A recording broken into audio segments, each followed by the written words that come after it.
La asignatura pendiente, un podcast de Reinterprétate con Silvia Parejo.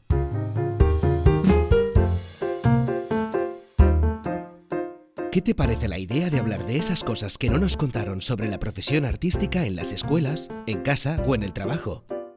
¿Sabes? Nunca es tarde para dejar de tener asignaturas pendientes. ¿Comenzamos?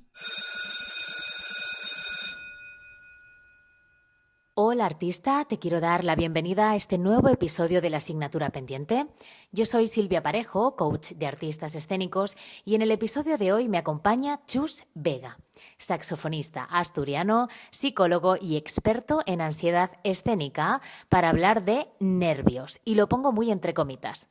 Hablaremos de la relación directa de esos nervios con los resultados que obtenemos encima de un escenario cuando damos un concierto, hacemos un casting o nos enfrentamos a una audición. Además, hablaremos de los grados de ansiedad escénica que existen y en qué momento es conveniente empezar a trabajarla. Y también de qué manera puedes empezar a autogestionar esos nervios. Además, entraremos en el tremendo mundo de los beta bloqueantes y sus contraefectos. ¿Nos acompañas? Hola, muy buenas, Chus.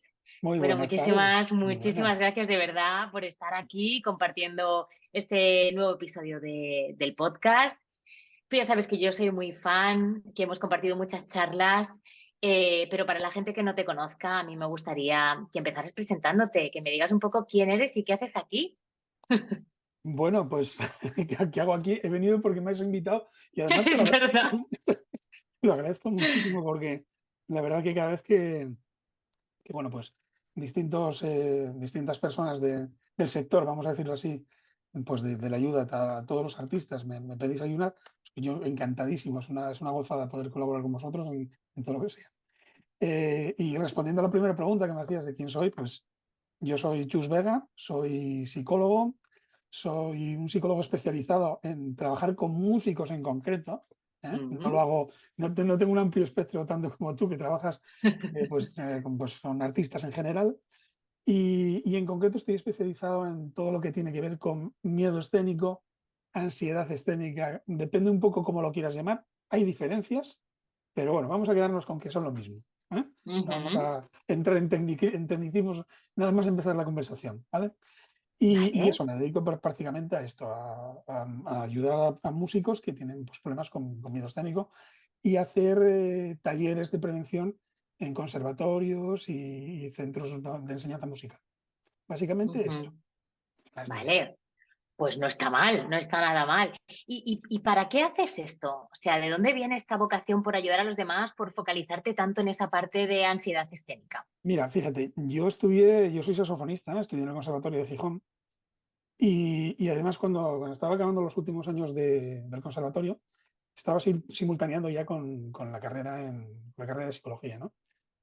Y coño, y me estaba dando cuenta, digo, si muchas de las cosas que no, de esto que tienes como la cabeza dividida, decir, la música es una cosa, la psicología es otra, y no encontrabas un punto de unión, ¿no? Y empezaba a notar, pues, en lo típico, en los exámenes de cámara, en los exámenes en las audiciones, cuando teníamos algún concierto. Yo notaba ya que la gente, pues, según iban avanzando los cursos, sobre todo los últimos cursos, la gente vivía eso como un drama, como un fusilamiento prácticamente. ¿Eh?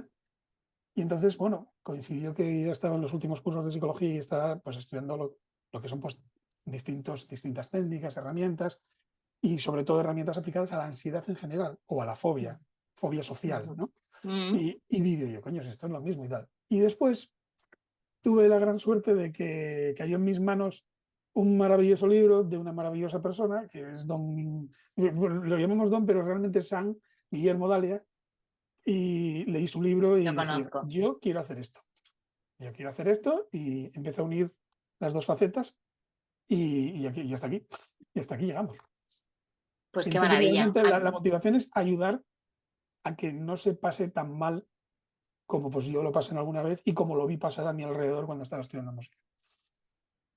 Claro, porque relacionamos esto de la ansiedad escénica con pasarlo mal. ¿Nos podrías contar qué es la ansiedad escénica para aquellos que aún no estén muy ubicados? Mira, técnicamente, y yo os digo que no me gusta ponerme exquisito en las charlas porque no es mi estilo, pero técnicamente es una fobia social, es decir, miedo a estar en público. miedo a estar en Ujú. público o a ejecutar algo en público o a desempeñar alguna labor en público, ¿no? Entonces, eso es lo que dicen técnicamente. Entonces, ¿qué pasa? Hay distintos grados, hay distintas formas, pero principalmente en nuestro caso, además está catalogado desde nosotros los psicólogos, psiquiatras, utilizamos como un librito, ¿no? Que lo llamamos como una especie de Biblia para decir, Mm. ¿tiene todos estos síntomas? ¡Pum! Este tiene, por ponerle una etiqueta diagnóstica, ¿no? Y dentro de la última revisión de esta Biblia diagnóstica, que se llama DSM-5, y olvidaros, no, dentro de esa Biblia, vamos a llamarlo así, ya se reconocía, dentro del apartado de fobia social, se reconocía uno relacionado a los músicos en concreto, de estar delante, exponiendo alguna actividad musical, hablando en público, tal, todo este tipo de cosas. Entonces, partiendo de esa base, es una fobia social, es una fobia, es decir, un miedo que se aprende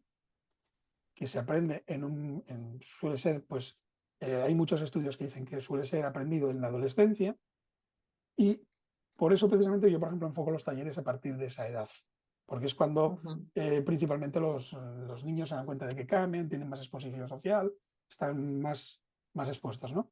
Pero quedaros con la idea, miedo a estar en público, no tiene más, esto es el miedo escénico.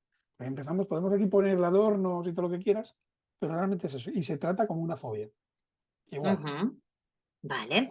Y yo había entendido, bueno, tengo escuchado que hay diferentes, como tú decías, grados. No sé si nos podrías ubicar un poco en esos grados y cómo podemos a lo mejor detectarlos por si pues alguien sufre de esa ansiedad escénica, pues que pueda decir, ostras, pues yo estoy en este punto o en este otro, ¿no? Mira, hay muchos estudios de esto. O sea, muchos estudios. Hay, pues si hablábamos de San Guillermo Dali en España, hay una psicóloga australiana que fue la que, bueno, de las que más lleva investigado en todo esto. En concreto hablo de los músicos. Sé que hay muchos actores, actrices, bailarines entre tu público, Pero también pero tenemos ella, cantantes y músicos, ¿eh? O sea exactamente, pero bueno, que de todas ningún maneras problema. es aplicable también y es extendible, es generalizable todo lo que voy a decir. Fijaros, esta señora se llamaba Diane Kenny, estudió pues, todos los componentes de la ansiedad escénica, del miedo escénico, especialmente, como os comentaba, en los músicos, y establece como 4 categorías, ¿no? O sea, que sea una ansiedad adaptativa, es decir, que bueno, me permite responder, o sea, tengo un miedo escénico, pero bueno, soy capaz ¿Mm? de guiarlo y lo que me hace es confrontarme un poco con una situación. Después ya algo Ujú. reactivo, dice, esto ya empieza a ser algo más serio y la persona, o sea, el actor, el músico, empieza a percibir que tiene cierta incapacidad para afrontar esa situación. Después ya los dos últimos, que ya sería cuando ya os recomendamos que empecéis a trabajar con algún personal, pues o bien psicólogo, psiquiatra, coach, pero en Ujú. concreto en esta parte, por la parte terapéutica que requiere, que puede haber algún componente más, yo os diría que trabajaréis con psicólogo, psiquiatra, ¿eh? Ya cuando ya es algo inadaptativo, es decir, ya, pues oye, me afecta el pensamiento, me afecta la forma en la que toco, me afecta mi rendimiento, no duermo, estoy adelgazando, tengo problemas de estómago, toda esa parte que pasa Ujú. y tus clientes, como bien sabes, lo sufren en esa temporada de castings, ¿eh? Mucho. Pues es una de las partes ya más duras. Pero todavía queda uno más, que es ya cuando ya es patológico, ¿no? Cuando Ostras. ya no solo enfocamos el miedo al escenario, sino que lo generalizamos tanto que ya abarca todas las facetas. O sea, es ansiedad generalizada que llamamos, ¿eh? Entonces, bueno, son distintos grados. Evidentemente, en los dos primeros, yo, por ejemplo, a los profesores les doy pautas para identificarlo cuando están con sus alumnos, y en los dos otros ya los ves muy claro porque ya son de consulta. O sea, ya son de, oye, necesito que me atienda un especialista en esto. Claro, Especialista, un claro, claro. psicólogo. O sea, no tiene por qué ser específico en música en este caso. ¿Vale? Ujú. Estos Y serían yo los entiendo 4 que, niveles que hay. vale, y yo entiendo además que tú trabajas, me has contado varias veces que trabajas en escuelas, que trabajas con niños. Entiendo que hay una parte de todo esto de prevención, ¿no? Como de poner un contexto amable, fácil, ¿no? Para que ellos también igual no se les desarrolle este miedo. Ya te digo, yo no soy experta en esto para nada, pero ¿en qué momento tú recomendarías empezar a trabajar esta ansiedad Mira, a una a mí me, persona? me, me contactan mucho de conservatorios elementales, ¿eh? Conservatorios elementales. Y yo lo primero que les comento, a los conservatorios elementales puros no suelo ir, porque suelen ser niños menores de 10 años o en el entorno de los 10 años. Yo empiezo a trabajar en los talleres de prevención a partir de 10 años. ¿Por qué? Porque en la preadolescencia, y sin que sea una regla, pero sí que es bastante habitual, es cuando empiezan a darse estos problemas. Entonces, a partir de ahí, yo lo que les explico es, no te preocupes, es normal lo que te está pasando, es muy normal lo que te está pasando, y hay que trabajarlo. Simplemente es que aprendiste ciertas cosas de una manera errónea. Vamos a aprenderlas de otra manera correcta. Y a partir Ujú. de ahí se hace un trabajo de explicarle. Sobre todo, va mucho de explicar qué es lo que se está pasando, porque normalmente cuando nos enfrentamos por primera vez a una situación de miedo escénico vamos a ya exagerarlo, ¿eh? Bloqueante. Típico actor que se queda parado en el escenario, queda parado, queda parado. No se acuerda ni de los textos ni de dónde tenía que moverse. O sea, en ese Sí, sí, momento es sí, como si sí. se hubiera salido totalmente a Marte. Pues esa parte pues hay que explicarla, hay que hacerle entender lo que le pasó a ese actor, ¿no? Entonces, Ujú. bueno, ¿cuándo? En concreto, cuando ya veas que empieza a limitarte. Cuando tú en tus audiciones empiezas a notar limitaciones y empiezas a notar esto no me permite hacer esto bien, como yo quisiera, plantéate lo que decíamos antes, ser atendido por algún especialista. Claro, yo entiendo que, como todo, cuanto antes lo trabajes, pues también más fácil va a ser, bueno, más rápido llegarás a ese resultado, a no tener ese miedo. Porque, por ejemplo, a mí me ha pasado, yo, los que me conocen ya y han trabajado conmigo o me siguen, saben que yo hablo mucho de mí, porque yo creo que hay cosas que tenemos que hablar, es importante que hablemos de ellas, ¿no? Entonces, a mí me ha pasado, pues evidentemente en una audición, en un casting, ponerme nerviosa, los típicos nervios, pero como es, bueno, solo son nervios, pues es como que de alguna manera lo normalizas, ¿no?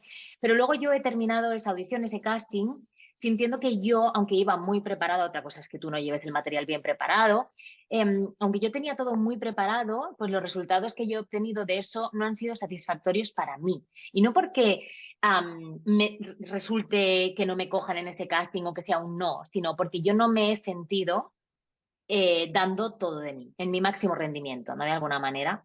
Entonces, bueno, también me ha pasado que me he encontrado con un texto que me sabía de pe a pa en una función y repasando el texto continuamente antes de salir. Digo, Ujú. tía, pero si te lo sabes perfectamente, ¿qué está pasando? De hecho, cuanto más repasaba el texto, más nerviosa, me encanta la palabra nervios, me ponía. Y más bloqueada me sentía y más fuera de mi cuerpo. Era una sensación de fuera de mi cuerpo, fuera de mi presente. Era un estado levitativo Lo rarísimo. estás explicando perfectamente, se llama despersonalización. Pues mira, fíjate, ya le pongo nombre, gracias, Chus, porque era una sensación como de... Y además hay como dentro otra Silvia luchando por favor, vuelve, vuelve, porque se va a abrir el telón, tú tienes tu monólogo, no hay como esta cosa. Y a mí me ha pasado, entonces, ese es el grado que yo conozco. Ujú. En ese grado, que puede ser el más habitual, porque es por el que se empieza, ¿no? Por el que, bueno, ¿tú crees que deberíamos trabajar con un especialista? Vamos a ver, lo que me estás contando ya es una situación que si se repite en muchas ocasiones, o sea, si eso es ya una rutina cada vez que tienes que salir al escenario, hombre, a lo mejor no te digo un trabajo muy intenso, pero Mm, una, dos, tres sesiones máximo sí que a lo mejor te dan unas pautas muy concretas sobre eso. ¿Eh? Yo sobre los nervios, vamos a llamarlos nervios, ¿eh? Antes de salir a escena tengo muchas teorías y una de ellas es que es bueno tener gusanillo. Mira, la que mejor resume lo que yo pienso acerca de esto es bueno tener gusanillo, pero es malo tener gusanazo. No sé vale, si me explico. sí, Sí, totalmente. es muy claro. O sea, el gusanillo, ¿a qué llamo yo gusanillo? A la activación. La activación, ojo, la activación, normalmente nos solemos fijar mucho en la activación fisiológica. Pues respirar rápido, sientes las mariposillas en el estómago que decimos. O sea, eso es activación. ¿Es bueno o es malo? Depende de lo que vayas a hacer. Yo, por Claro. ejemplo, si alguien va a tocar un movimiento muy lento de una obra de Chopin, pues esa activación no le beneficia. Tiene que bajar la activación. Sin embargo, tiene que salir a tocar una de estas de Beethoven a toda castaña, o tiene que salir de repente en cualquier obra de teatro dándolo todo porque empieza muy fuerte y esa activación te ayuda. Mm, Entonces, no es ni estar muy relajado ni estar muy activado, sino en el momento para lo que lo necesites encontrar el estado de activación justo. También es verdad, en situaciones normales que no requieran pues, unos niveles concretos, siempre es bueno, pues, siempre es bueno tener una activación controlada.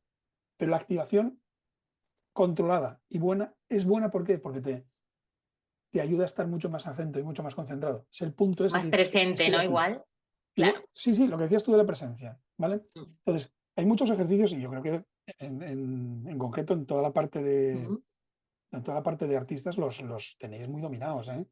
Yo creo que los domináis mucho más que los músicos. Los músicos salen, tocan y tal, pero vosotros como dependéis de vuestro cuerpo, ¿eh? Vuestra herramienta es vuestro cuerpo, pues trabajáis mucho la parte de dominar ese cuerpo antes de salir a escena. Entonces hay muchas técnicas, muchísimas. Las conocéis vosotros mejor que yo, seguro. Luego igualmente nos contarás algunas, si te parece, porque Algún a lo truquete mejor, oye, seguro. abrimos una cajita de Pandora y nos ofreces ahí cosas que nosotros no sabíamos. O sea, que luego nos cuentas alguna. De momento, a mí me gustaría seguir hablando de esto de los nervios en el Ujú. casting. Am, ¿Cuál es realmente la explicación? O sea, si es que la hay, ¿no? De que nos pongamos tan nerviosos o con ese miedo, con esa ansiedad Ujú. frente a una situación, pues como una audición, un casting o una actuación, ¿no? El juicio de los demás, Hay varios me doy... factores, Mm, hay muchos factores que intervienen en la ansiedad escénica. Mira, nosotros cuando trabajamos con clientes, con músicos que nos vienen y nos dicen, tenemos que tengo ansiedad escénica, valoramos varias cosas. Primero, hay importancia de la herencia genética, de la herencia sociogenética, vamos a decirlo así, para explicarlo. Es decir, vale, si tus padres son personas nerviosas, tú tienes más probabilidades de ser nervioso. Si ya, durante tu educación tus padres no fomentaron situaciones de exposición social, tú probablemente tengas más posibilidades de tener más miedo escénico, ¿eh? Y a partir de ahí, pues ya tu propia historia de aprendizaje, tu propia relación con el escenario. ¿Cómo ha sido tu relación con el escenario? mm, ¿Cómo está siendo ahora? ¿Vale? Fíjate, esas son unas razones, pero es que hay otras razones y yo voy a poner un ejemplo, por ejemplo, para que lo veamos. Los Beatles, ese grupo que yo como soy muy yayo ya, no soy de la época de los Beatles, a pero los sí, jóvenes también nos gustan, ¿eh? pero sí los escuché. Cuidado.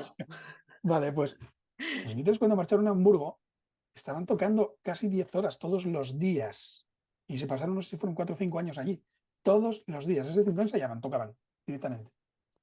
¿Qué nos pasa a nosotros? En general, tanto músicos como artistas, nuestro entorno de trabajo habitual, ¿eh? Es el ensayo. ¿Qué pasa cuando de ese ensayo pasamos a lo que es el escenario de verdad? Mira, hay una Cambia. estadística que tenemos, que, por ejemplo, un músico que acaba el grado superior de música, ¿eh? Estuvo unas, ¿cuánto? A ver si me acuerdo de las estadísticas tanto, unas 7.000 horas estudiando, 7.000 horas desde que empezó la carrera hasta que acabó, 7.000 horas estudiando y solo 400 en el escenario, en toda su carrera. Entonces, Claro. es simplemente que no estás en tu hábitat. Y al no estar en tu hábitat, pues evidentemente no tienes sensación de control sobre lo que está pasando. Lo mismo pasa en los ensayos. En los ensayos vosotros pues paráis. A lo mejor, oye, repite aquí, no tienes Claro. el público que te está... Bueno, pues a lo mejor tienes algún pase un poco especial que te viene gente a ver, pero no es lo normal. Con lo cual es una situación totalmente distinta a la cual estás acostumbrado. Mm.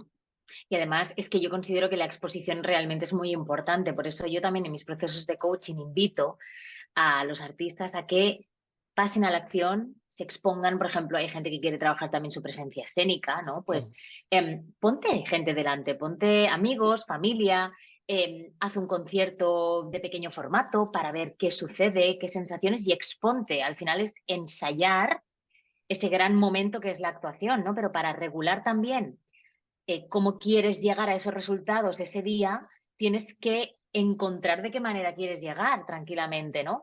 Entonces, sí, yo la exposición la considero también Pero fíjate, muy en las importante. dos facetas, ¿eh?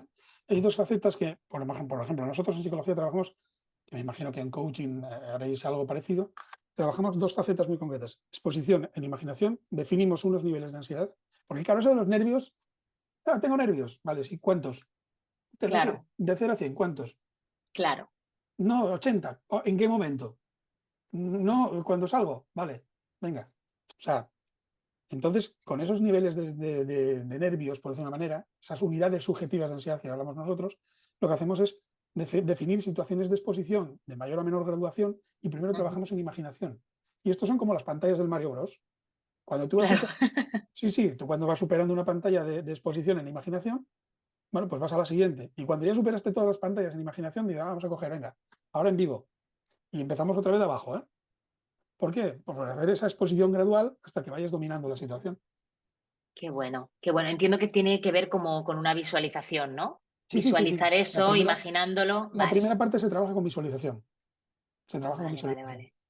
Qué bueno, pues es súper, súper interesante. Chus, voy mirando aquí mi chuletilla de preguntas que tengo Ujú. apuntadas para exprimirte a tope. Mira, esta me encanta. De hecho, yo lo he afirmado alguna que otra vez, pero es bastante normal en mi profesión que mis compañeros afirmen que es bueno tener nervios. Sí, Esto, nervios, volvemos a ponerlo entre comillas, y es la activación esta de la que tú me hablabas sí, sí. antes. Em, ¿Tú qué opinas de esto? Porque aunque ya me has dicho antes, ¿sabes cómo compañeros míos, incluso yo alguna vez, voy a confesar, viene de confesiones, aplanamos estos nervios? Con una pastillita que igual conoces.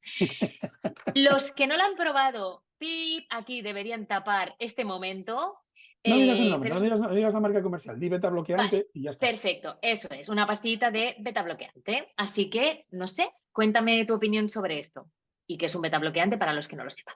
Vale, básicamente un metabloqueante es un... vamos a empezar desde el principio. Betabloqueante, Sumial, betabloqueante. ¿Eh? Un beta... Pip. Sí, exactamente. Un betabloqueante es un medicamento, y ya empiezo diciéndolo, medicamento, voy a repetirlo otra vez, ¿eh?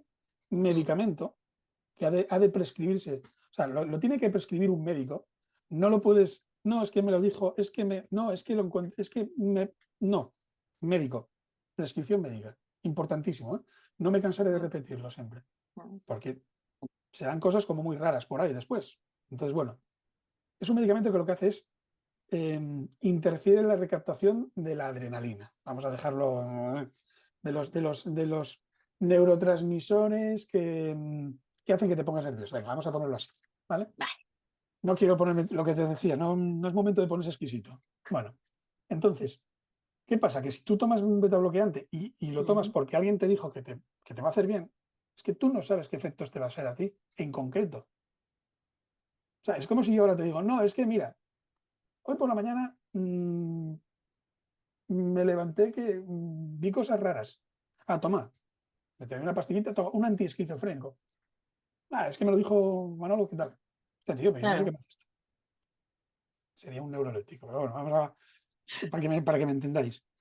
Y dices, pero bueno, pues lo mismo. O sea, te tomas una pastilla que no sabes para qué es, pero porque te dijo alguien que funciona. Y hay mucho mercado. O sea, yo no sé la gente Sí. cómo los consigue, pero los consigue. Cuando realmente son recetas médicas. Y hay distintas dosis. Entonces, el otro día me decía una chica, no, yo es que me tomo un sumial de 10. Y digo, ¿cuánto pesas? Y me decía, no, peso 80 kilos. Dice, pues vamos, como si te estuvieras comiendo una gominola. O sea, Claro, hay ciertas cosas que dices tú, bueno, vamos a ser un poco tal. Entonces, mi opinión es, si lo necesitas, por un extremo, vete a tu médico y que te lo recomiende por una cuestión concreta. Porque exacto. estos medicamentos empezaron para trabajar, para tratar arritmias, no para otras cosas. ¿Vale? Entonces, vete a tu médico, consúltalo y si definís que lo necesitas, que te lo recete el médico. Segundo, se pueden solucionar los problemas que tienes para tomar Sumial de otra forma. Es más largo, Claro. pero con Sumial estás tomando el atajo. ¿Qué pasa? Después de estar mucho tiempo tomando Sumial, Ujú. llegas y te planteas, pero realmente el que hay en el escenario, ¿soy yo o soy yo con el Sumial?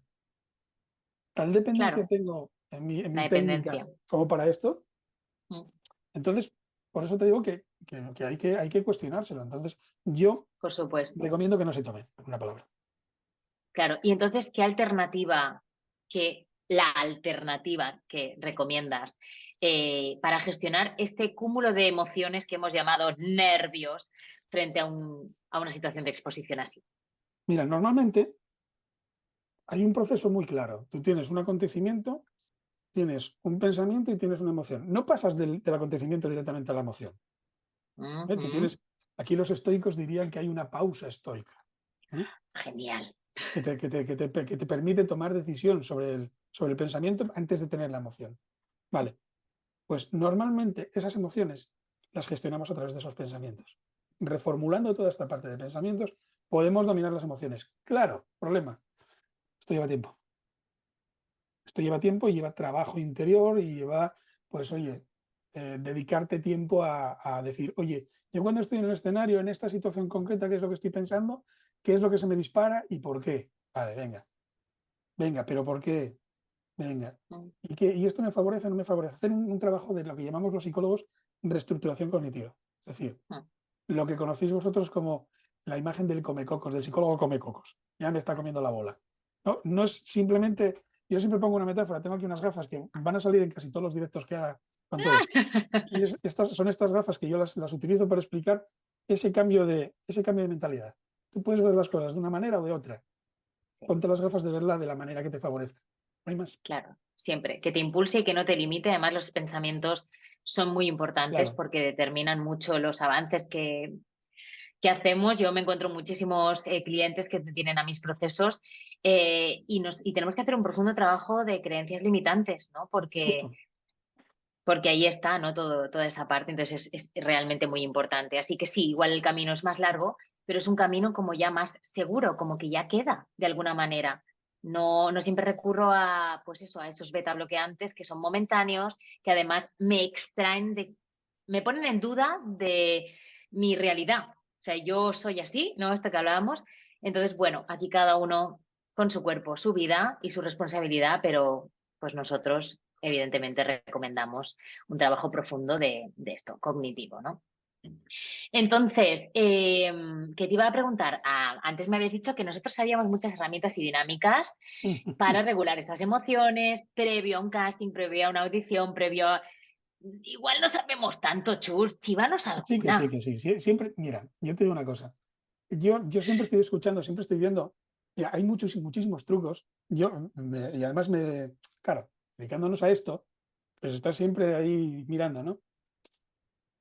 Aparte de los típicos trucos de la respiración cuadrada, de prepararte la audición, de una playlist para estar aislado. O sea, una serie de cosas que, bueno, que son ya habituales. No sé si explicarlas, pero ya creo que son habituales. ¿Eh? Mm.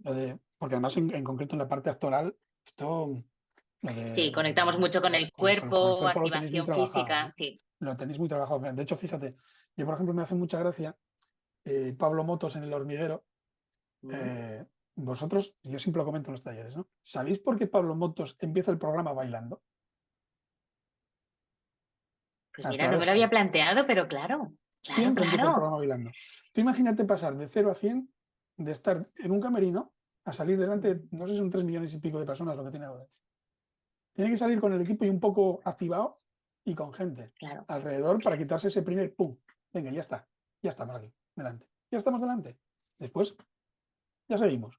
Pero ese primer punch de salir delante de la gente tiene que hacérselo amable.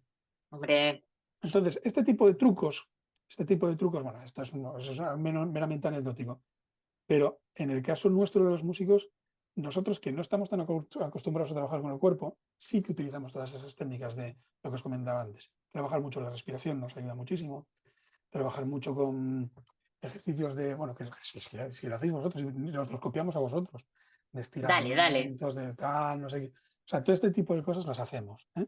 Pero también hay un trabajo previo de preparación antes del casting. Es decir, Mm. yo no sé si os pasa a vosotros, me imagino que será igual, que el peor momento de un casting suele ser la antesala.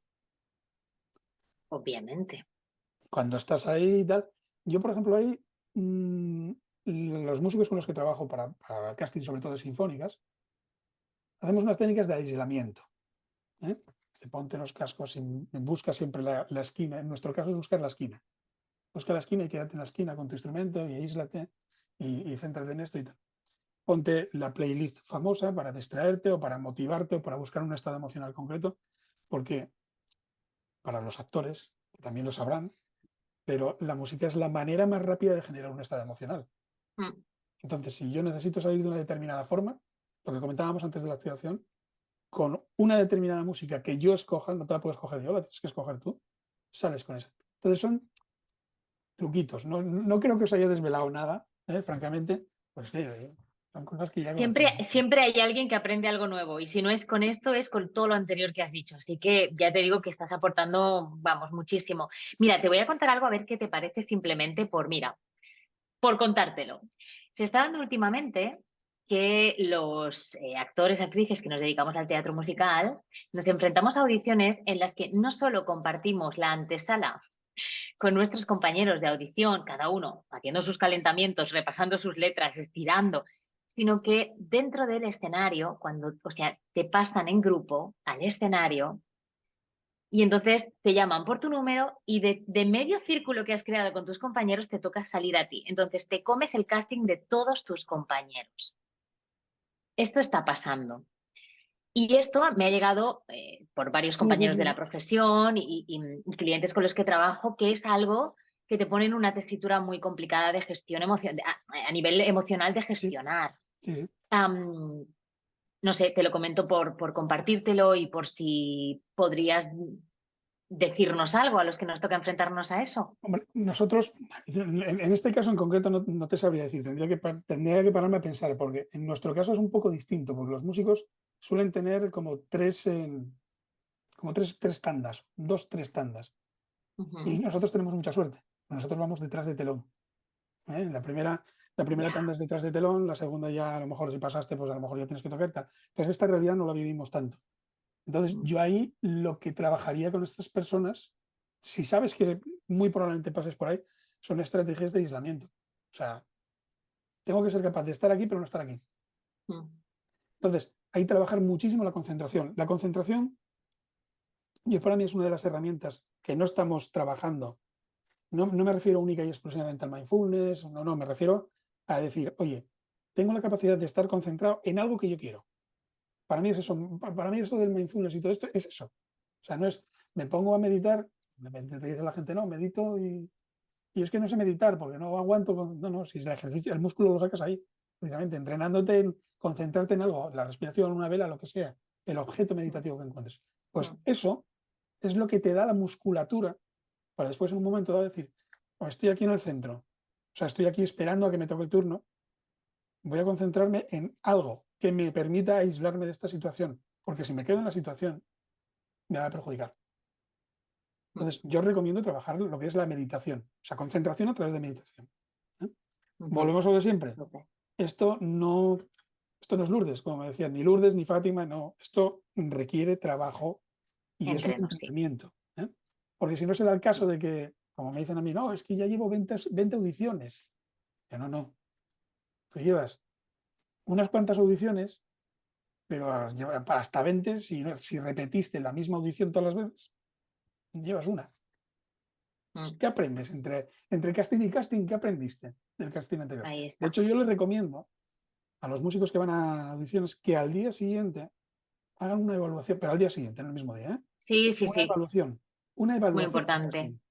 Muy importante esto. ¿Qué aprendí?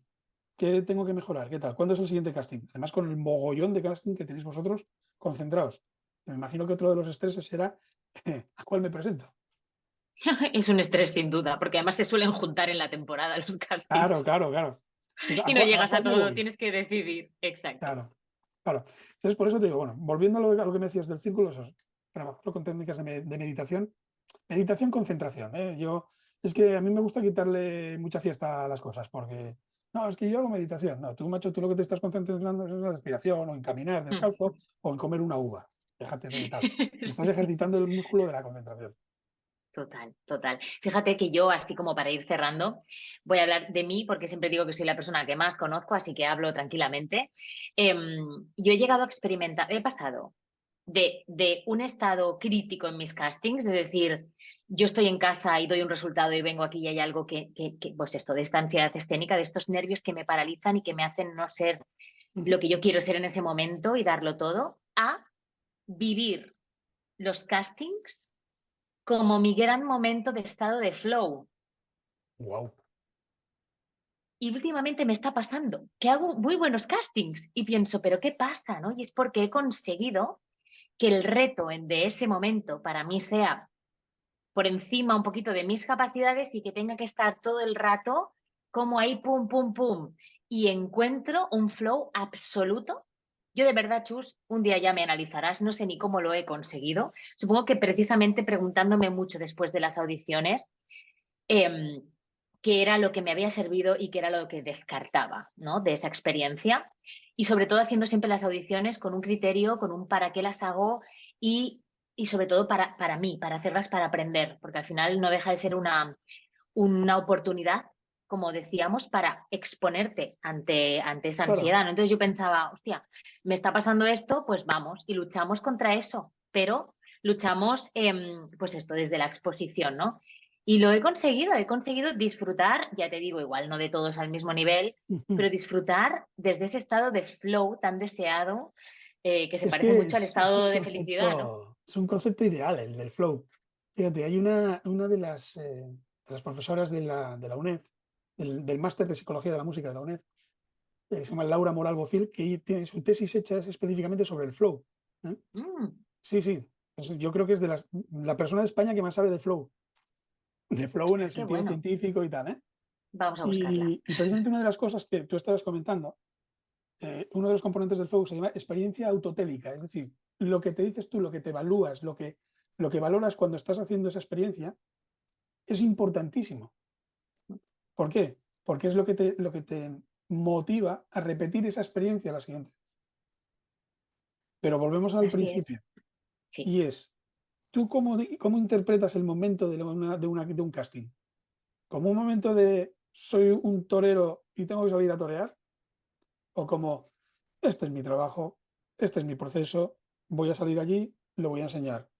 Porque además los castings, a partir de cierto nivel técnico, sean de música, sean de baile, sean de lo que sean, no dejan de ser, y permitirme la expresión, puñeteras selecciones de personal. Y a lo mejor tú bailas que te mueres, tú cantas que te mueres, o tú actúas que te mueres, pero no das el puñetero perfil que están Ya buscando. está. Y ya está. Y Entonces, ¿es así?